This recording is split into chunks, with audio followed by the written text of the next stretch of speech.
Bapak Ibu sebelum duduk, karena ini masih 17-an, boleh kita teriak merdeka. 1, 2, 3, merdeka! Merdeka! Merdeka! Haleluya. Silakan duduk Bapak Ibu. Terima kasih teman-teman musik. Haleluya. Kita patut bersyukur Bapak Ibu bahwa kita ada di era di mana bangsa kita sudah mendapatkan kemerdekaan. Amin. Sehingga kita bisa merdeka beribadah, kita bisa merdeka datang ke tempat ini, tidak ada yang menghalangi, tidak ada yang mengintimidasi. Kita bisa merdeka memuji memuliakan nama Tuhan. Amin. Tapi yang pasti Tuhan, Bapak Ibu semua, kita harus sadar bahwa kita masih tinggal di dunia. Jadi kita masih belum begitu merdeka tentang keadaan kita. Kita mungkin belum merdeka dengan rasa kekhawatiran kita. Kita mungkin belum merdeka dengan ketakutan kita. Bahkan mungkin juga kita belum merdeka tentang hal-hal yang membuat kita merasa tidak adil. Karena kalau kita hidup di dunia Bapak Ibu, kita mendapatkan bahwa semuanya itu tidak berjalan dengan semestinya yang kita harapkan. Banyak sekali hal-hal ketidakadilan yang kita rasakan Bapak Ibu. Gak usah jauh-jauh.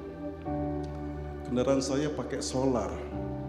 Kalau Bapak Ibu lihat di pom bensin ngantri solarnya minta ampun panjangnya. Jadi kalau saya mau isi solar, mobil saya taruh di pom bensin sore hari. Jadi langsung ngambil antrian. Saya di dekat air sebakul di sana. Saya taruh di sana sore hari, paling depan itu sudah. Jadi saya pulang, besok paginya saya datang, biasanya sekitar jam 8:30 itu mobil tangki Pertamina udah masuk, udah saatnya untuk isi solar. Sementara sopir-sopir lain itu, ya saya beruntung karena saya dekat dengan pom bensin, jadi saya bisa pulang, saya bisa tidur di rumah. Sementara kalau banyak sopir truk saya lihat, itu mereka tidur di mobil. Ramai jadi pom bensin kalau malam itu. Yang merasa nggak adilnya pada saat sudah pengisian, tiba-tiba datang aja mobil, entah dari mana tiba-tiba sudah di depan mereka. Ya mungkin punya koneksi dengan petugas pom bensinnya atau bagaimana sehingga dia diperlakukan spesial dan duluan, nggak perlu ngantri. Dia rasanya nggak adil banget. Kadang-kadang saya kalau sudah sebelnya memuncak, saya datang ke mobil itu, saya bilang, Bapak tahu nggak kalau kami semua ngantri di sini berjam-jam Pak. Bapak enak ya bisa langsung. Memang begitulah kalau kita tinggal di dunia, sering sekali kita mendapatkan hal seperti ini. Kita sudah bekerja mungkin buat yang karyawan, sudah bekerja dengan baik, sudah memberikan dedikasi kerja yang tinggi. Semua pekerjaan kita selesaikan dengan baik. Kadang kita mengambil lembur supaya kerjaan beres tanpa dibayar. Tapi pada saat ada seorang karyawan baru, tiba-tiba karyawan baru itu mendapat perhatian lebih dari atasan kita. Rasanya gimana? Tidak adil. Dalam kehidupan kita beribadah, kita ambil pelayanan, kita sudah bayar harga, berikan persembahan, berikan waktu. Tapi kok keadaan juga nggak membaik, nggak adil rasanya. Nah Bapak Ibu, hal-hal yang tidak adil seperti ini juga dirasakan oleh beberapa tokoh-tokoh Alkitab. Hari ini kita akan belajar, ada seorang tokoh Alkitab yang merasakan hal yang sangat tidak adil bagi dia. Sehingga dia mempunyai sikap tersendiri untuk menyikapi itu. Kita akan belajar hari ini Bapak Ibu tentang Yunus. Kisah Yunus, saya percaya semuanya sudah tahu. Pada saat sekolah minggu kecil, saya sering diceritakan. Adik-adik siapa nama nabi yang ditelan ikan, langsung Yunus. Sangat familiar. Diceritakan kalau Yunus itu tadinya disuruh Allah ke kota Niniwe untuk menyampaikan kepada orang-orang di sana. Ternyata Yunusnya nggak mau. Dia pergi kemana? Ke Tais. Oh bukan, ke Tarsis. Tais di sini di Bengkulu. Jadi itu yang kita pahami.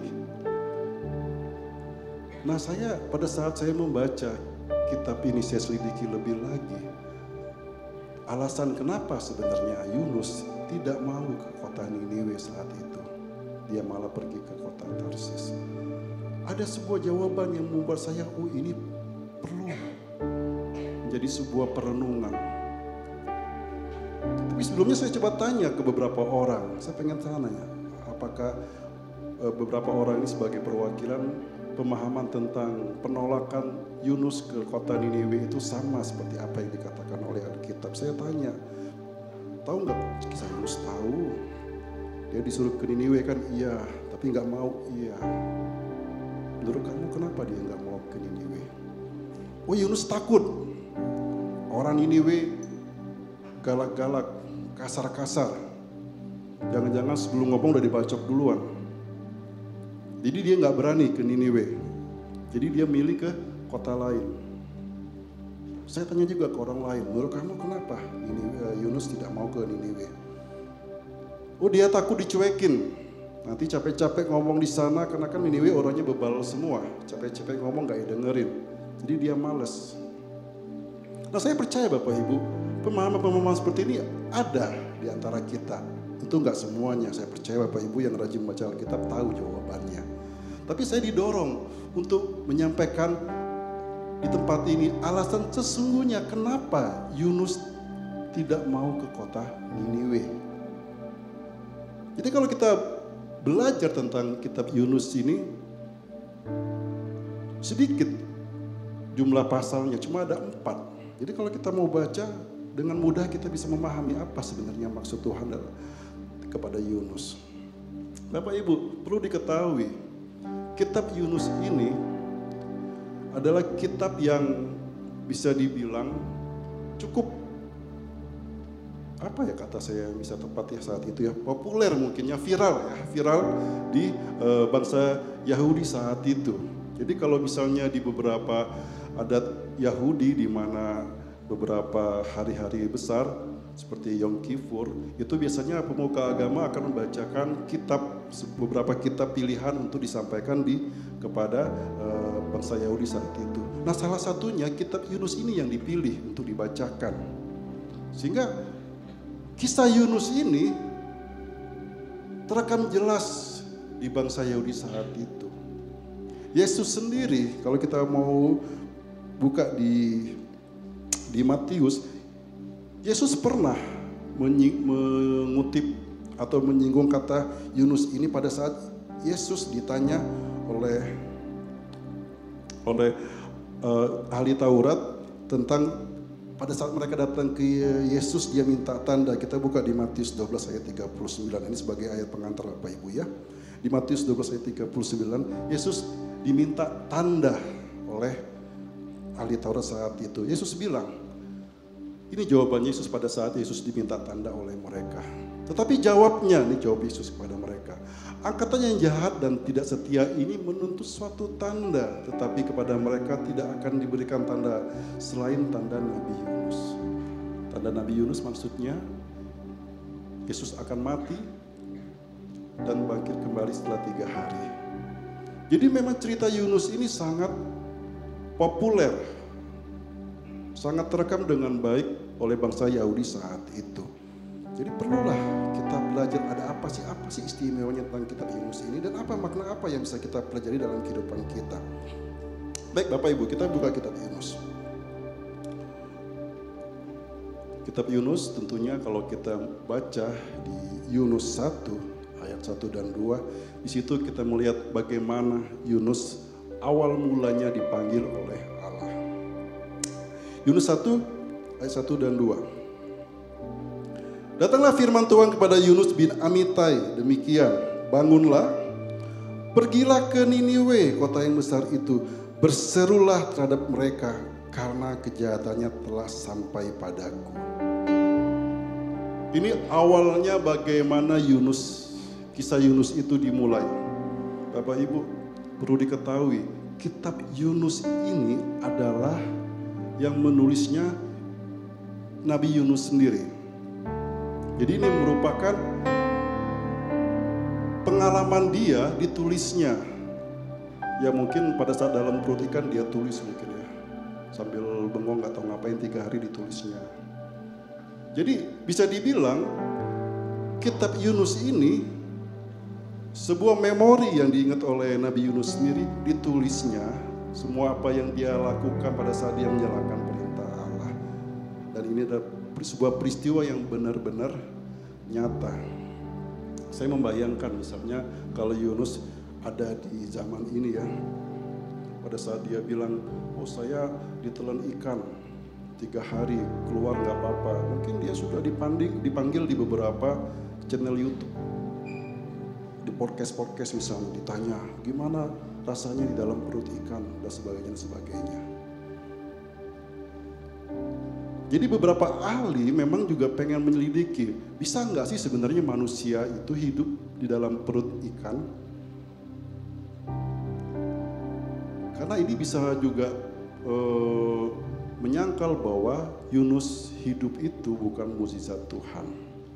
Nah, dalam penelitian oleh para ahli ini secara sains memang disimpulkan bahwa manusia secara naturalnya hidup dirinya itu organnya tidak akan bisa bertahan hidup di dalam perut ikan.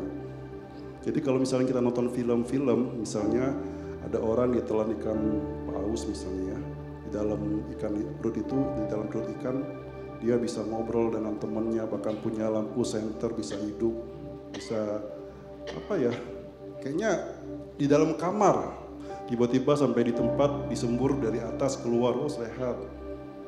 Jadi itu bohong Bapak Ibu ya. Karena para ahli mengatakan kalau seseorang masuk ke dalam perut ikan tidak mungkin akan selamat. Kalau nggak percaya boleh dicoba sendiri. Cari ikan seluang masuk ke dalamnya. Nah Bapak Ibu, kitab Yunus sendiri ini bagi saya unik. Karena saya orang Palembang, entah kenapa saya menemukan bahwa kitab Yunus ini diterjemahkan dalam bahasa Palembang. Ada orang Palembang di sini? Biasanya nggak sendiri, oh ada. Jadi saya minta izin ya menampilkan kitab Yunus 1 dan 2 versi Palembangnya. Tentunya ini tidak bisa menjadi referensi ya, karena LKI tidak menganggap bahwa ini benar atau layak untuk kita pelajari. Tapi boleh saya minta izin ya, tampilkan Yunus 1, 2 versi Palembangnya. Yunus 1 ya. Allah enjuk perintah ke Yunus, tapi Yunus nyoba lari ke diri. Kapan hari, kalau Palembang itu R-nya agak digoreng dikit ya. Kapan hari Allah Yahweh ngomong ke Yunus, anak dari Amitai, ujinya, gancanglah pergi ke Niniwe, kota yang besar tuh, terus peringat ke dia wong, soalnya aku lagi ngok kejahatan dia wong. Ini saya bacanya agak sedikit geli ya, ketawa juga. Kenapa sih orang Palembang niat banget menerjemahkan kitab Yunus dalam bahasa Palembang? Apa jangan-jangan orang Palembang senang ikannya ya? Oh ikan besar. Terpikir kalau jadikan pempek satu kampung bisa makan pempek itu. Niat banget menerjemahkan. Jadi cuma Yunus yang diterjemahkan dalam bahasa Palembang. Kitab lain nggak ada. Ini luar biasa orang Palembang ini. Jadi kalau kita bicara tentang Yunus ini Bapak Ibu, kalau kita selidiki, peristiwa Yunus pada saat dia mendapat perintah Allah ke Niniwe itu terjadi pada tahun 787 sebelum Masehi. Pada masa pemerintahan Raja Yerobeam kedua di Israel. Raja Yerobeam ada dua, pertama Yerobeam pertama yang pertama kali diangkat menjadi raja pada saat bangsa Israel pecah. Ini pemerintahan keduanya Yerobeam yang lain. Saat itu bangsa Israel sudah ditaklukkan oleh bangsa Asyur. Jadi sebagian bangsa Israel sudah pergi ke pembuangan. Nah, disitulah Yunus mendapat perintah Allah untuk ke Niniwe. Niniwe sendiri sebuah kota yang tempatnya cukup strategis. Dia ada di persimpangan jalur perniagaan yang melalui sungai Tigris. Jadi kota ini menempati posisi tengah antara laut tengah dengan Samudra Hindia. Jadi kota ini menghubungkan timur dan barat. Jadi menjadi jalur lalu lintas perniagaan sehingga kota ini menjadi sangat besar. Dan Niniwe merupakan ibu kota dari kerajaan Asyur. Saat Yunus mendapatkan perintah ke Niniwe saat itu, kota Niniwe sedang keadaan lagi tidak baik-baik saja. Sering terjadi peperangan antar saudara karena perebutan kekuasaan di istana. Jadi goyang. Dan sejarah mencatat di pemerintahan Yerobeam kedua inilah bangsa Israel mulai kembali menguatkan posisi dia, karena ada beberapa daerah yang tadinya ditaklukkan oleh bangsa Asyur direbut kembali. Jadi itu sedikit tentang sejarah di masa itu, keadaan sejarah di masa itu pada saat Yunus ditugaskan Allah untuk ke kota Niniwe. Nah, sebuah pertanyaan tadi yang pernah saya sampaikan. Apa sih alasan sebenarnya kenapa Yunus itu tidak mau ke kota Niniwe? Dan saya mendapat jawabannya Bapak Ibu. Di Yunus 4. Yunus 4 ayat 2. Jadi Yunus tidak mau ke Niniwe bukan berarti dia takut sama orang-orang Niniwe yang besar-besar itu. Dia bukan takut dibacok di sana. Dia juga bukan takut dia ngomong gak ada yang mau dengarkan. Ternyata ada alasannya. Alkitab mencatat alasan kenapa Yunus tidak mau ke Niniwe. Kita baca Bapak Ibu Yunus 4 ayat 2. Ini pasal 4 ini keadaan di mana bangsa Niniwe sudah bertobat ya. Jadi kalau kitab Yunus ada 4 Bapak Ibu. Pasal pertama itu tentang Yunus yang mendapatkan perintah. Kedua itu Yunus di dalam perut ikan dia bertobat. Ketiga bangsa Niniwe bertobat. Dan keempat setelah bangsa Niniwe bertobat. Nah di pasal keempat ini kita melihat ternyata inilah alasannya Yunus kenapa dia awalnya tidak mau ke kota Niniwe. Kita baca Bapak Ibu ya.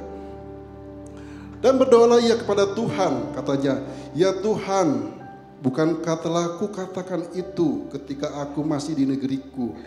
Itulah sebabnya maka aku dahulu melarikan diri ke Tarsis, sebab aku tahu Engkau Allah yang Maha Pengasih dan Penyayang, yang panjang sabar dan berlimpah kasih setia, serta yang menyesal karena malapetakannya hendak didatangkannya. Jadi Bapak Ibu, alasan kenapa Yunus itu tidak mau ke Niniwe, karena Yunus merasa tidak adil kalau bangsa Niniwe diberikan pengampunan. Dia tahu kalau dia sampaikan berita ini, kalau bangsa Niniwe akan dihukum Tuhan, orang Niniwe mendengar dan mereka sungguh-sungguh bertobat, mereka akan diampuni. Yunus nggak mau, nggak adil, nggak fair. Kenapa? Bangsa Niniwe inilah yang menyerang bangsa Israel. Orang-orang Asyur inilah yang membuat kerajaan Israel saat itu menjadi tidak baik. Gara-gara mereka lah jadi menderita orang-orang Israel. Terus sekarang mau diampuni mereka oleh Allah. No. Yunus merasa gak adil Tuhan. Enak aja mereka. Jadi alasan kenapa Yunus tidak mau ke Niniwe bukan karena dia takut. Bukan karena dia takut dibunuh, takut dibacok, atau takut tidak didengarkan. Tapi karena dia merasa Allah itu enggak adil. Enak aja. Nah Bapak Ibu, kalau kita coba renungkan dalam kehidupan kita, tentunya hal-hal yang membuat kita berpikir ini tidak adil sering terjadi, amin. Mungkin konteksnya bukan tentang pertobatan seseorang ataupun beberapa orang, tapi hal-hal yang mungkin terjadi dalam kehidupan kita, kita merasa tidak adil. Hidup kok gini-gini amat sih ya. Saya udah ikut Tuhan, saya udah pelayani, saya sudah bayar harga, tapi kok begini saja ya. Nah kita melihat, kita belajar bagaimana Tuhan mencoba merespon apa yang bagi Yunus itu tidak adil, sehingga Yunus bisa paham maksudnya apa. Jadi kalau kita melihat Yunus ini Bapak Ibu, mungkin itu gambaran seperti kita. Kenapa? Pertama, kalau di pasal 1 dia orang pilihan. Bapak Ibu, Tuhan gak sembarang pilih orang untuk menjadi suruhannya untuk menyampaikan sebuah perintah, sebuah kabar. Pasti dipilih, berarti dia orang pilihan. Seperti kita mungkin, seperti Bapak Ibu di tempat ini mungkin. Oke, Yunus melanggar, gak mau ya. Tapi di pasal kedua Yunus bertobat. Kurang apa lagi coba? Dan akhirnya dia melakukan, tapi setelah melakukan tetap aja dia merasa Allah itu nggak adil, Tuhan itu nggak adil. Dan saya percaya dalam kehidupan kita Bapak Ibu, mungkin konteksnya bukan pertobatan seseorang atau orang lain atau siapa, tapi kita sering merasakan bahwa Tuhan itu nggak adil. Sering kita mempunyai kesimpulan, Tuhan kok begini sih? Dan kita lihat bagaimana Tuhan menyelesaikan rasa tidak adil Yunus. Tuhan menjelaskan kenapa dia mengampuni orang Niniwe. Kalau Bapak baca di pasal 4 itu dijelaskan.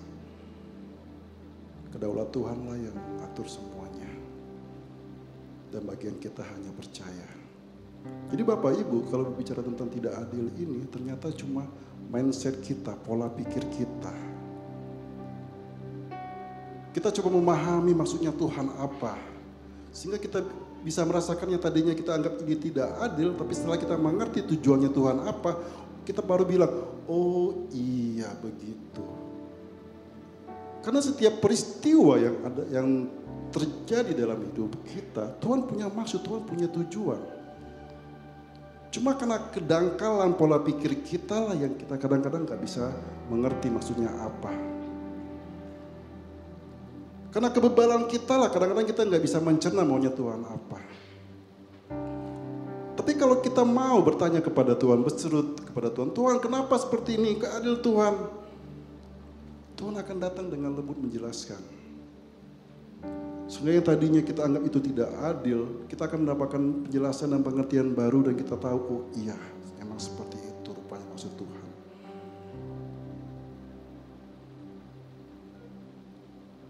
Pada saat saya isi sholat, tiba-tiba diserobot orang, ya Tuhan mungkin mau mengajar saya supaya saya orangnya sabar.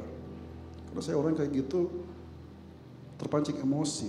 Istri saya kalau saya di mobil itu sering sekali menenangkan, udah.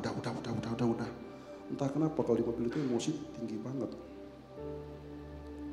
Jadi pada saat itu saya baru sadar, Tuhan mengajarkan saya untuk bersabar. Jadi Bapak Ibu, pada saat kita merasakan keadaan tidak baik-baik saja, tidak adil, kita percaya bahwa Tuhan sedang mengajarkan kita sesuatu yang mungkin belum kita pahami. Jangan mengeraskan hati seperti Yunus. Yunus itu begitu inginnya dia melihat bangsa Niniwe menderita. Sehingga kalau kita lihat di pasal 4 ayat 5, kita lihat di situ. Yunus itu pengen banget lihat bangsa Niniwe ini celaka. Yunus 4 ayat 5 kita baca.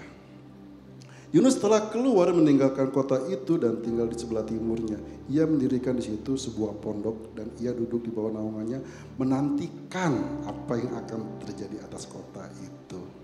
Jadi Yunus tuh masih pengen, ya, kali aja ada meteor jatuh ke kota itu ya. Ya mungkin tiba-tiba ada gempa bumi terbelah masuk semua orang-orangnya. Atau mungkin tiba-tiba ada banjir bandang. Jadi tetap aja rasa tidak adil itu tidak bisa hilang. Hanya kelembutan Allah lah yang menjelaskan kepada Yunus. Sehingga Yunus bisa sadar, oh iya seperti itu. Seperti hanya Yunus Bapak Ibu. Sering sekali kita merasakan bahwa banyak sekali keadaan gak adil buat kita. Masalah kok datang terus. Oh ikut Tuhan kok keadaan makin gak baik saja. Kok badai masalah datang terus gak pernah habis. Sehingga kita bingung, kita merasa kayaknya sia-sia ikut Tuhan. Bapak Ibu, pada saat ada badai masalah dalam kehidupan kita, kita mesti sadar, memang Tuhan tidak pernah berjanji pada saat kita ikut Tuhan, keadaan akan baik-baik saja. Tuhan gak pernah bilang, ikut saya semuanya akan mulus, akan lancar. Tapi Tuhan berjanji, Tuhan akan selalu menyertai kita. Tuhan akan selalu memberikan kekuatan kepada kita. Sehingga kita mampu menjalani setiap badai masalah dalam kehidupan kita. Tinggal apakah kita bisa merasakan Tuhan menyertai kita. Sehingga pada saat kita merasakan ada Tuhan, kita bisa berteriak kepada Tuhan. Kalau kita nggak bisa merasakan, kita nggak bakal berteriak kepada Tuhan. Kita akan mengandalkan kekuatan kita sendiri. Murid-murid Tuhan Yesus pada saat dia di kapal, di danau, di atas perahu, saat badai menyerang mereka, kapal bergoncang. Mereka tahu ada Tuhan di tempat itu, makanya mereka berteriak kepada Tuhan. Mereka tidak berusaha sendiri bagaimana supaya keadaan mereka selamat. Dia berteriak kepada Tuhan. Dan Tuhan dengan kuasanya meredakan badai. Amin Bapak Ibu. Jadi kita harus sadar, Tuhan selalu bersama kita, walaupun keadaan belum baik-baik saja.